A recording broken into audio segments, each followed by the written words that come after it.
Halo, selamat pagi semua. Pada video kali ini saya akan membahas tentang maksimum dan minimum ya. Sama seperti di fungsi satu peubah bebas ya. Kalau saya punya y sama dengan fx, maka y sama dengan fx ini apabila digambar berupa grafik ya. Misalkan katakan grafiknya berbentuk seperti ini. Nah, maka di titik ini dia mencapai maksimum, di titik ini dia mencapai minimum. Nah, ingat dulu pernah kita bahas ya, suatu fungsi akan maksimum dan minimum ada di 3 titik kriterianya untuk di satu variabel bebas. Nah, yang pertama apa?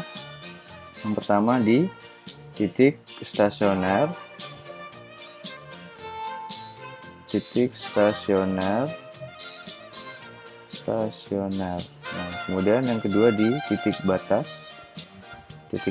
interval, dan yang ketiga di titik singular ya.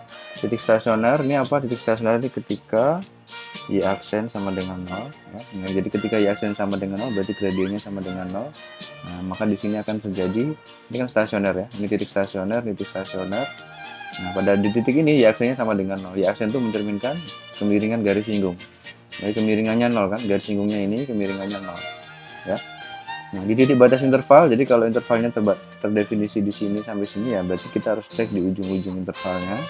Kemudian di titik singularnya adalah titik ketika turunannya tidak ada, ya aksen tidak ada. Nah, disinilah calon-calon berada maksimum dan minimum. Ya, di 3 tempat inilah calon-calon titik kritis berada, ya, titik maksimum atau minimumnya berada. Nah, ini kalau y sama dengan fx. Nah, sekarang kita sedang berbicara dengan z sama dengan fx, y. Nah, ini kalau digambar berupa apa? Ini kalau digambar berupa permukaan. Nah, bagaimana nih permukaan ini? Maksimum atau minimumnya tercapai kapan? Nah, seperti ini ya. Jadi kalau z sama dengan fx, y digambar akan berupa permukaan. Bisa seperti ini, atau ini kurva ketinggiannya kalau kita lihat dari atas. Nah, maksimum minimumnya di sini kan? Di sini kalau dari gambar gampang ya. Di sini maksimum global ya. Maksimum lokal, ini maksimum global, ini minimum global ya. Ini minimum lokal. So, kalau dari kurva ketinggian dari sini ini maksimum global, maksimum lokal, minimum global, minimum lokal ya. Nah, bagaimana mengidentifikasinya? Sama. Kalau pada fungsi satu variabel, nah kita pakai titik stasioner ya, titik stasioner. Garis singgungnya sama dengan 0. Nah, kalau di sini apa yang di fungsi dua variabel? Apa yang bisa kita pakai? Yang bisa kita pakai adalah garis singgung, bidang singgung. Bukan garis singgung ya, bidang singgung. Jadi bidang singgung di titik ini sama dengan 0, bidang singgung di titik ini sama dengan 0, bidang singgung di titik ini sama dengan 0 ya. Jadi akan terjadi ketika di bidang singgung sama dengan 0. Bidang singgung itu apa? Bidang singgung itu ketika grad f sama dengan 0 ya. Grad f-nya sama dengan 0. Nah, kemudian yang kedua di titik batas. Nah, titik batas. Jadi ini domainnya di mana saja. Nah, di ujung-ujung batas ini kita juga harus cek. Kemudian titik singular. Nah, di singular itu di mana? Di ketika tidak ada turunan. Nah, seperti yang kemarin kita sudah bahas ya di video sebelumnya. Kapan fungsi-fungsi tidak bisa diturunkan di suatu titik. Nah, sekarang titik maksimum atau minimum tidak selalu ada ya. Bisa ada, bisa tidak ada. Nah, keberadaannya dijamin oleh teorema A ini. Jika f continue tertutup dan terbatas pada bidang S, pada domainnya maksudnya, maka f akan punya global maksimum dan minimum global. Jadi kalau f-nya continue, tertutup dan terbatas pada S, maka dia pasti punya dua-duanya, global maksimum dan minimum global. Kalau kalian ingat, ini juga teorema ini juga ada pada fungsi yang satu variabel bebas, y sama dengan fx. Ya, keberadaannya akan dijamin ada dua-duanya, maksimum dan minimum ya, ketika dia continue dan terbatas. Nah, continue dari selang A sampai B dan terbatas. Nah,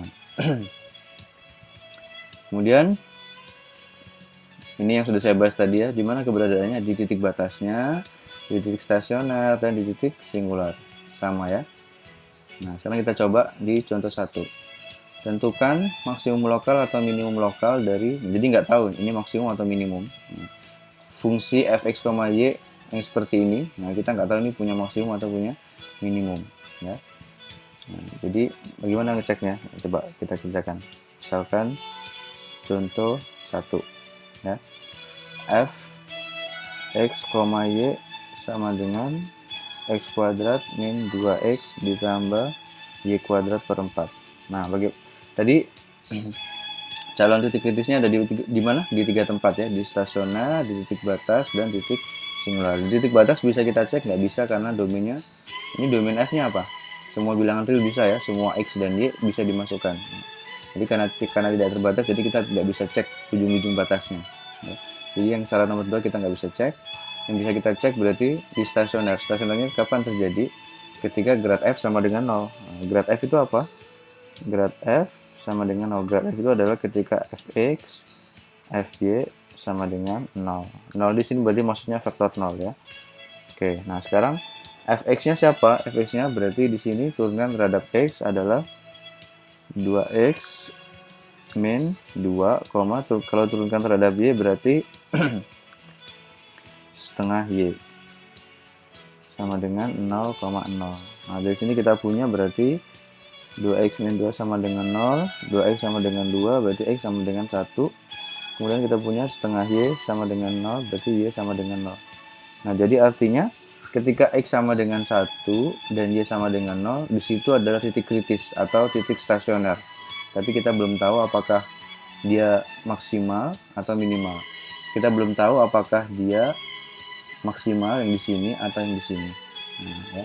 Kita hanya tahu di titik 1,0 di situ ada titik stasioner ya. Nah, kemudian sekarang kita cek, berarti pertanyaannya apa? Pertanyaan adalah tentukan maksimum lokal atau minimum lokal. Nah, kita udah tahu nih titik 1,0 ini adalah titik stasioner. Sekarang kita tinggal cek apakah 1,0 ini maksimum atau minimum. Bagaimana cara menceknya? Nah, kita cari dulu nilai F-nya, F 1,0. Dari mana 1,0? Ya, karena X-nya 1, Y-nya 0. Ya, kalau kita masukkan ke sini, jadi kita dapat berapa ini? 1, 1, 0, berarti 1 kuadrat 1 dikurangi 2, berarti negatif 1. Ya. Nah, min 1 ini kita nggak tahu apakah maksimum atau minimum kan? Nah, kita cek tetangganya. Tetangganya 1,0 ya, kita undurin aja. F ketika X-nya 0, 0,0. Nah, ketika 0,0 hasilnya adalah 0. Nah, coba lihat pada saat 1,0 negatif, tapi digeser sedikit X-nya, digeser pindah ke 0, dia jadi 0. Berarti naik ya, dari negatif ke 0 itu kan naik berarti kan. Kalau kurang yakin kita cek lagi, misalkan tetangganya lagi, misalkan tetangganya 1 berarti 2 misalkan. 2, tetangganya 0, 1 misalkan. Nah, kalau kita cek, ternyata 2 kuadrat 4 dikurangi 2, 2 ya, 2 ditambah 1/4. Nah, jadi 2/4. Positif ya, positif. Nah, jadi kita bisa langsung simpulkan nggak bahwa ini adalah minimum.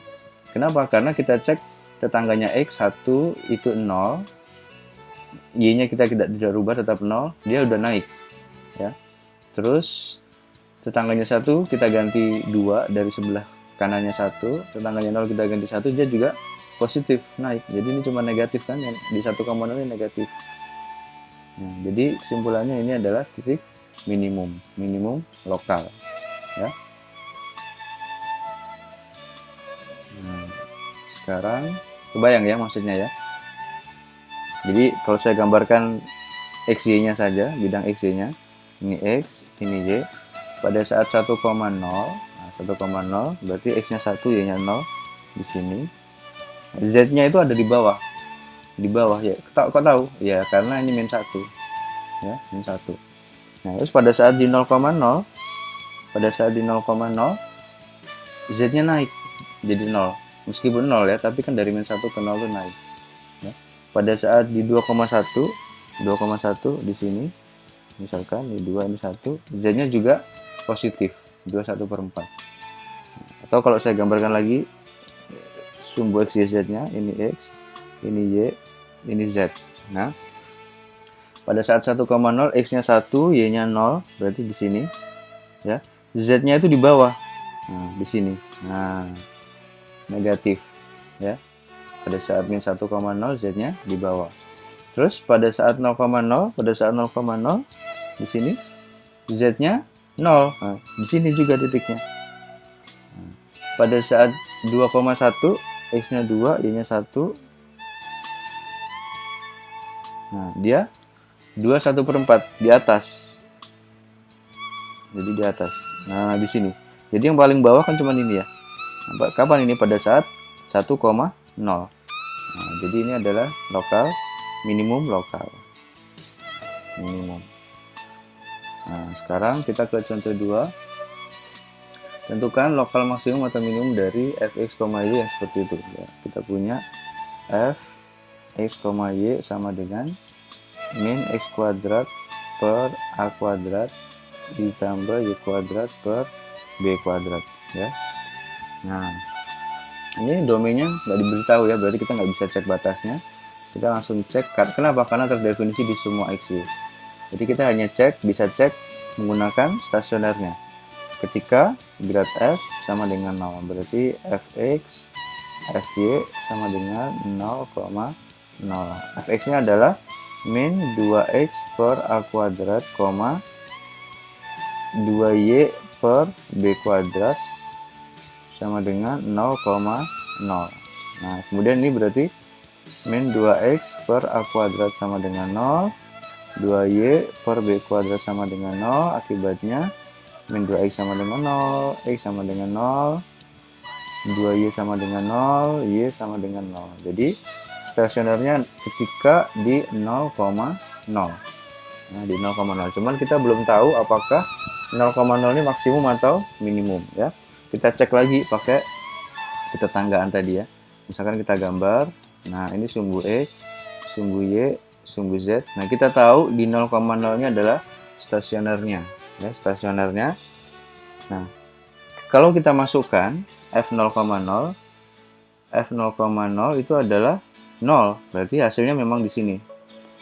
Ya. Pada saat X-nya 0, Y-nya 0, Z-nya juga 0, berarti di sini. Nah, sekarang kita coba cek tetangganya. Misalkan di sebelah sini ya. Ini ambil sebuah titik di sini, berapa ini? 0,1 misalkan ya. F 0,1, X-nya 0, Y-nya 1. Jadi kalau kita masukkan hasilnya adalah 1 per B kuadrat ya. B kuadrat ini selalu positif apapun B-nya. 1 per B kuadrat juga pasti positif. Jadi ketika titiknya di sini, hasilnya di atas. Nah, berarti ini seolah-olah minimum ya. Seolah-olah minimum. Lalu kita coba cek yang di sini. Ambil sebuah titik di sini. Ya, ini titiknya misalkan 1,0. Ini tadi 0,1. Nah, jadi kalau 1,0 berapa? F1,0 berarti X-nya 1 berarti min 1 per A kuadrat. Ya, X-nya 1, Y-nya 0. Berarti min 1 per A kuadrat. A kuadrat ini selalu positif. Ya, karena berapapun A-nya negatif, kalau dikuadratin tetap jadi positif ya. Min berarti di 1,0 nih kurvanya ada di bawah Z-nya. Nah, di sini. Nah, berarti ini seolah-olah maksimum ya. Nah, padahal kalau kita pandang dari sini, ini jadi minimum. Kalau kita pandang dari 0,1, karena ada yang lebih besar, berarti F0,0 tadi kan, kalau kita pandang dari 0,1, seolah-olah dia minimum, karena pada saat 0,1 hasil Z-nya di atas bidang X, jadi positif. Jadi ini lebih kecil daripada ini ya, karena Z-nya di bawahnya. Nah, tapi kalau kita pandang 0,0 dari 1,0, ternyata ini seolah-olah maksimal. Kenapa? Karena ada yang lebih negatif di sini ya. Nah, di sini ada yang lebih kecil dari sini. Nah, terus jadi ini titik apa dong gitu? Dia tidak maksimal dan tidak juga minimum, tidak maksimum dan juga tidak minimum. Kenapa tidak maksimum? Karena ada yang lebih besar. Kenapa tidak minimum? Karena ada yang lebih kecil. Nah, titik yang seperti ini disebut titik saddle. Nah, ternyata gambar ini kalau digambar seperti ini. Nah, jadi disinilah 0,0 ya. Dia tidak bisa disebut sebagai yang minimum. Kenapa? Karena ada yang lebih minimum di sebelah sini. Dia juga tidak bisa kita sebut sebagai maksimum ya. Kenapa? Karena ada yang lebih max di sini, ada yang lebih besar di sini. Nah, titik yang seperti ini disebut sebagai titik saddle point ya, atau pelana kuda, titik pelana kuda. Ini seolah-olah seperti pelana kuda ya. Nah, tempat dudukan kuda itu. Titik yang seperti ini disebut titik saddle, ya. Yang tidak, apa artinya titik saddle? Tidak bisa disebut sebagai titik maksimum, juga tidak bisa disebut sebagai titik minimum, ya. Oke, nah sekarang kalau tadi kita menggunakan cara mengecek maksimum minimum adalah pertama tiga tempat, ya, tiga tempat kita harus cek sebagai calon titik kritis, di stasioner, di batasnya, dan titik singularnya, ya, ketika turunannya tidak ada.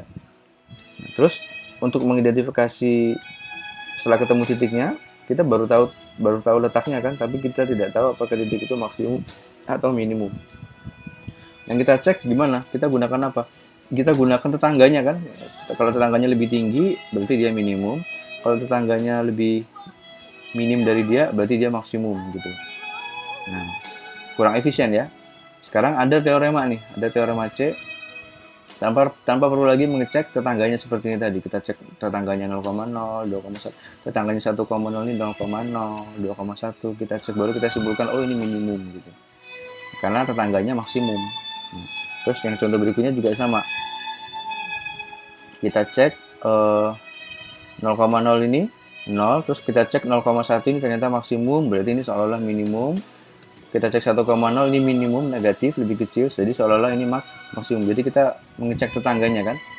Nah, sekarang sudah ada teorema C, ya, kita tidak perlu lagi cek dengan tetangganya. Kita cukup gunakan teorema C. Bagaimana teorema C? Ya, ketika grad F-nya sama dengan 0, kemudian hitung D-nya. D-nya itu adalah fxx kali fyy min f kuadrat xy. Nah, jadi kalau D-nya diperoleh lebih besar dari 0 dan fxx-nya negatif, maka dia maksimum lokal. Kalau D-nya lebih dari 0, fxx-nya lebih dari 0 juga, maka dia minimum lokal. Nah, kalau D-nya kurang dari 0, D itu siapa ini tadi? Maka dia tidak punya titik ekstrim, atau dia punya titik saddle yang tadi, tidak punya maksimum dan tidak punya minimum. Tapi kalau D-nya sama dengan 0, maka tidak bisa disimpulkan. Ya. Coba kita cek.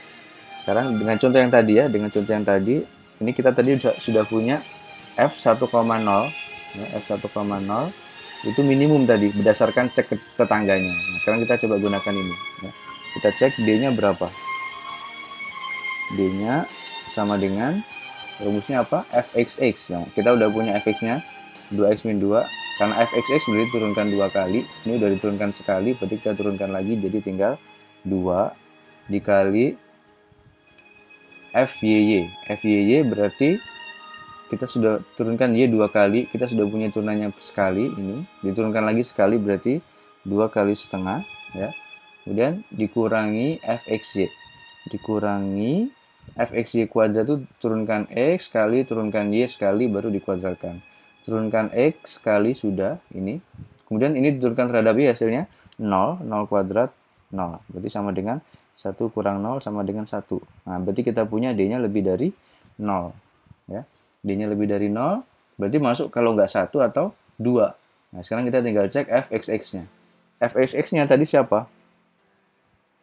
Fxx-nya tadi, nah ini fx-nya kan 2x min 2, turunkan sekali lagi, berarti hasilnya sama dengan 2. 2 ini lebih besar dari 0. Lihat, D-nya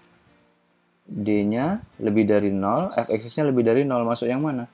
Dia lebih dari 0, fx lebih dari 0, maka dia minimum. Nah, sesuai kan? Jadi minimum. Ya, makanya F1,0 ini adalah titik minimum lokal. Ya, terjadinya minimum lokal. Contoh 2, kita bisa cek juga. Contoh 2 kita bisa cek juga titik kritisnya tadi di F0,0, ya. Di F0,0. Ingat harus dicari dulu grad F-nya, ya. Grad F sama dengan 0. Ini kita dapat 0,0 dari mana? Dari grad F sama dengan 0 tadi kan. Nah, sekarang kita cari, kalau kita cari sudah ketemu, kita selidiki nih D-nya. Nah, coba D-nya sama dengan rumusnya fxx, turunkan x 2 kali. Udah turunkan sekali, turunkan lagi sekali, berarti min 2 per a kuadrat dikali, kemudian fyy, turunkan y sekali lagi, diturunkan lagi, berarti 2 per b kuadrat dikurangi, ya, ini dikurangi fxy, turunkan x, kemudian turunkan y. Ini diturunkan x sudah, turunkan y, berarti hasilnya 0. 0 kuadrat berarti sama dengan min 4 per AB kuadrat. Nah, min 4 per AB. 4 ini positif, AB kuadrat juga positif, ada negatifnya. Nah, berarti ini pasti selalu negatif. Nanti D-nya selalu kurang dari 0. Nah, perhatikan kalau D kurang dari 0, maka kita simpulkan dia adalah titik saddle. Nah, sesuai kan ya? Jadi titik saddle tadi di 0,0. Oke. Nah, sekarang kita contoh lagi satu, tapi tanpa perlu menggunakan cek ketetanggaan ya. Kita langsung saja. Jadi di sini f x, y sama dengan 3x pangkat 3 ditambah y kuadrat min 9x ditambah 4y. Kita cek karena ini terdefinisi di semua x, y, berarti batasnya tidak bisa dicek. Ya, tidak bisa dicek keterbatasannya, berarti kita langsung cek ke grad f sama dengan 0. Ini di stasionernya. Grad f sama dengan 0 berarti fx, fy sama dengan 0,0. Nah, fx. Nah, sekarang kita coba misalkan punya f, kita coba pakai yang rumus tadi ya untuk ngecek tanpa perlu cek tetangganya. Fx, y sama dengan 3x pangkat 3 tambah y kuadrat min 9x tambah 4y. Karena ini terdefinisi di semua x, y, semua x, y ada nilainya berarti tidak terbatas. Kalau tidak terbatas berarti kita tidak bisa cek batasnya. Jadi kita langsung cek dari stasionernya ya, yaitu ketika grad f sama dengan 0 berarti fx, fy sama dengan 0. Fx-nya adalah 9x kuadrat min 9, fy-nya 2y plus 4 sama dengan 0. Berarti 9x kuadrat min 9 sama dengan 0, dan kita punya 2y plus 4 sama dengan 0. 9x kuadrat sama 9, x kuadrat sama dengan 1, berarti x sama dengan plus minus 1. 2y sama dengan min 4, y sama dengan min 2. Jadi kita punya berapa titik kritis? 2, yaitu kapan? Ketika 1,2 dan ketika min 1,2. Nah, kita cek. Perlu dimasukkan nggak? Nggak perlu ya. Nggak perlu dimasukkan, tapi kalau mau perlu berapa maksimum atau minimumnya? Perlu nggak dicari? Tidak perlu. Kalau untuk tahu apakah ini maksimum atau minimum, tidak perlu dicari, tapi kalau mau perlu tahu seberapa maksimum, seberapa minimum, berarti ini kita harus masukkan ke sini. Ya. Seberapa maksimumnya di 1,2, di min 1,2. Tapi kan kita belum tahu ini maksimum atau minimum kan. Nah, kita cari dulu D-nya ya. D-nya tadi fxx-nya adalah berarti 18x ya. Kemudian fy-nya adalah 2. fxy-nya adalah 0 ya. Nah, sekarang kita selidiki untuk yang 1,2. Untuk yang 1,2 D-nya itu adalah fxx berarti 18 kali x-nya 1 dikali fy-nya adalah 2. fy-nya 2 dikurangi 0 kuadrat berarti sama dengan 36 min 0 lebih besar dari 0. D-nya lebih dari 0, terus fxx-nya adalah 18 kali x-nya 1 disama dengan 18 lebih dari 0. Nah, berarti pada saat 1,2 ini adalah minimum. Nah, sekarang kita cek yang ini. Maaf ada kesalahan, di sini kan x di titik kritisnya adalah plus minus 1, y-nya min 2. Ya, ini min 2 ya y-nya, tapi di sini 2. Ini harusnya min 2 ya. Nah, oke. Jadi pada saat 1,-2 ketemu D-nya lebih dari 0 dan fx-nya lebih dari 0, maka dia minimum. Sekarang pada saat f min 1, min 2. Jadi pada saat min 1, min 2 berarti D-nya adalah 18, fxx-nya ini 18x, x-nya min 1. 18 kali min 1 ya, fxx kali fy-nya 2 dikurangi fxy-nya 0 kuadrat berarti sama dengan min 36, ini kurang dari 0 ya. Nah, kalau D-nya kurang dari 0, nah, berarti dia adalah titik saddle. Nah, jadi di sini adalah titik saddle. Jadi kesimpulannya kurva ini tidak punya maksimum, dia punya minimum. Kapan punya minimum? Di 1, min 2, dan dia punya titik saddle yaitu min 1 kapan? Pada saat min 1, min 2. Nah, sekarang saya akan membahas tentang 12.9, ya, metode pengali Lagrange. Metode pengali Lagrange ini pada dasarnya sama seperti maksimum minimum, cuman dia ada fungsi kendalanya, ya. Ada fungsi kendala, ada syarat-syaratnya, ada kendalanya. Nah, maksudnya kendala bagaimana ini? Kalau ini saya hilangkan, ya, kurva ini saya hilangkan, maka hanya tersisa ini kan. Nah, kalau hanya kurva ini, kita bisa cek dengan mudah maksimum dan minimumnya. Nah, ya, yang mana yang bawah ini kan, ya. Tapi kalau diberi kendala, kendalanya apa? Bahwa minimum maksimumnya harus berada di kurva ini, harus ada di bidang ini. Nah, itu jadi kendala kan? Jadi maksimum minimumnya sudah bukan di sini lagi, sudah bukan di paling bawah, karena disyaratkan harus ada di permukaan ini, harus ada di sini XY-nya. Jadi ini jadi kendala, makanya disebut fungsi kendala. Nah, jadi ini kalau digambar fungsi ketinggiannya. Nah, kalau tanpa ini, ya, tanpa ini, maka minimumnya di sini. Grafik yang ini, yang besar ini, maka minimumnya di sini jelas. Nah, tapi diberi kendala bahwa XY-nya harus ada di kurva ini, ada di grafik ini. Nah, berarti yang mana maksimumnya? Berarti harus ada di sini. Berarti bisa jadi yang ini, bisa jadi yang ini. Kalau dilihat dari atas seperti ini, dari kurva ketinggiannya. Nah, jadi ini fungsi kendalanya. Jadi minimumnya bisa di sini, bisa di sini. Karena kalau kita lihat ini yang paling bawah kan, kalau di sini bukan jadi minimum ya, karena dia di atas. Jadi kemungkinan minimumnya ada di sini dan ada di sini. Nah, jadi itu ya metode pengali Lagrange. Bedanya sama maksimum minimumnya apa? Kalau maksimum minimum ya langsung bisa kita cari. Tapi kalau diberikan kendala atau diberikan syarat, ya harus ada di sini XY-nya, harus ada di sini. Nah itu jadi kendala. Nah, bagaimana metode Lagrange itu? Ini ya.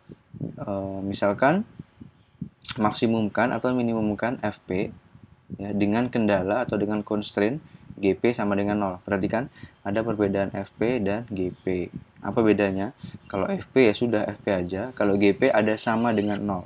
Nah ini penting, metode Lagrange seperti itu bedanya tadi. Jadi kalau nggak ada kendalanya, maksimum minimumnya gampang dipakai. Tapi kalau ada syaratnya, ada kendalanya, diberi kendala bahwa XY-nya harus berada di sini. Nah, itu berarti ada kendalanya, ada fungsi kendalanya. Nah, kita bisa gunakan teorema A, metode Lagrange. Misalkan untuk memaksimumkan atau minimumkan FP dengan kendala GP sama dengan 0, maka selesaikan sistem berikut, persamaan berikut. Nah, perhatikan, di sini ada dua fungsi FP dan GP. Kalian harus bisa bedakan kapan dia jadi FP, kapan dia jadi GP. Atau kapan suatu kurva atau fungsi itu FP atau kapan dia GP. Pembedanya adalah lihat ketika FP dia tidak ada sama dengan 0, tapi kalau GP sama dengan 0. Nah, jadi kalian harus tahu nanti ketika ada kurva yang sama dengan 0 atau sama dengan konstanta, maka dia harus jadi GP. Tapi kalau tidak ada sama dengannya, maka dia pasti jadi FP. Kenapa penting sekali untuk membedakan FP dan GP? Karena rumusnya berbeda. Rumusnya itu adalah grad F sama dengan lambda kali grad G. Jadi kalau kalian terbalik FP dan GP, maka ini jadi salah. Jadi si G-nya yang dikalikan dengan lambda. Ya. Grad F sama dengan lambda kali grad G. Ya, dengan GP-nya harus sama dengan 0. Nah, oke ya. Jadi harus tahu grafik itu kapan FP, kapan GP. Yang mana FP, yang mana GP. Nah, karena grad F sama dengan lambda kali grad G. Oke, misal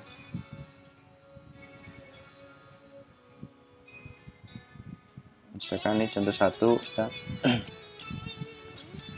tentukan area terbesar dari persegi panjang yang dapat kita buat jika panjang diagonalnya adalah 2. Berarti panjang diagonal nggak berubah, 2 kan, berarti yang 2 ini kan bisa begini, bisa di sebelah sini, bisa di sebelah sini, bisa di sebelah sini, bisa di sini, bisa di sini gitu kan, bisa di sini. Nah, tapi yang mana yang menghasilkan luas paling besar? Nah, gitu ya. Berarti coba kalau kita ilustrasikan, nah, luas itu berarti sama dengan apa? Kalau misalkan di sini X, di sini Y, nah berarti luasnya itu adalah L sama dengan X kali Y, panjang kali lebar. Nah, terus diagonalnya harus 2. Nah, diagonalnya harus 2. Padahal diagonalnya rumusnya apa? Rumusnya adalah X kuadrat tambah Y kuadrat sama dengan 4. Berarti ya, sama dengan 4. Nah, gini. Nah, sekarang ya lihat kita sudah punya dua fungsi. Satu X kali Y, satu ini. Nah, yang mana nih yang F, yang mana yang G? Yang F adalah yang ini ya, karena tidak ada sama dengan 0 atau sama dengan konstanta. Yang ini pasti jadi G. Kenapa? Karena sama dengan 4 atau sama dengan konstanta. Ini bisa saya buat jadi 0 dengan cara X kuadrat tambah Y kuadrat min 4 sama dengan 0. Nah, berarti ini sebagai G-nya. Ini sebagai F XY dan ini sebagai G XY. Kemudian pengai Lagrange itu bilang grad F sama dengan lambda kali grad G ya. Grad F-nya berarti Fx, Fy. Fx, Fy sama dengan lambda kali Gx, Gy. Fx-nya berarti turunkan terhadap Xy, turunkan terhadap Y berarti X ya. Sama dengan lambda Gx, turunkan terhadap X berarti 2X, turunkan terhadap Y berarti 2Y ya. Berarti di sini kita punya Y sama dengan 2 lambda X, dan kita juga punya X sama dengan 2 lambda Y ya, atau 2 lambda ini kita bisa buat 2 lambda sama dengan Y per X. Berarti di sini X sama dengan 2 lambda ini kita bisa ganti Y per X kali Y, berarti X kuadrat sama dengan Y kuadrat ya. X kuadrat sama dengan Y kuadrat sama dengan Y kuadrat. Nah, kita punya ini X kuadrat sama dengan Y kuadrat, padahal kita juga punya G-nya tadi apa? G-nya tadi adalah X kuadrat tambah Y kuadrat sama dengan 4, padahal X kuadratnya sama dengan Y kuadrat. Berarti X kuadrat, Y kuadratnya sama dengan X kuadrat. Nah, 4 berarti 2X kuadrat sama dengan 4, X kuadrat sama dengan 2, X sama dengan plus minus akar 2. X-nya plus minus akar 2, berarti Y-nya juga sama ya, karena X kuadrat sama dengan Y kuadrat. Berarti Y juga sama, Y sama dengan plus minus akar 2 ya. Nah, terus habis itu gimana? Luas yang terbesar gimana? Kan targetnya tadi supaya menghasilkan luas yang paling besar. Nah, jadi kalau luas yang paling besar nggak mungkin negatif ya. Berarti luasnya sama dengan X kali Y. X-nya berarti akar 2 kali akar 2. Berarti sama dengan 2. Berarti luas yang terbesar yang akan tercapai adalah ketika luasnya 2, yaitu kapan? Ketika X-nya akar 2, Y-nya juga akar 2. Jadi dengan kata lain, dia harus persegi ya. Persegi dengan panjang 2. Nah, gitu ya.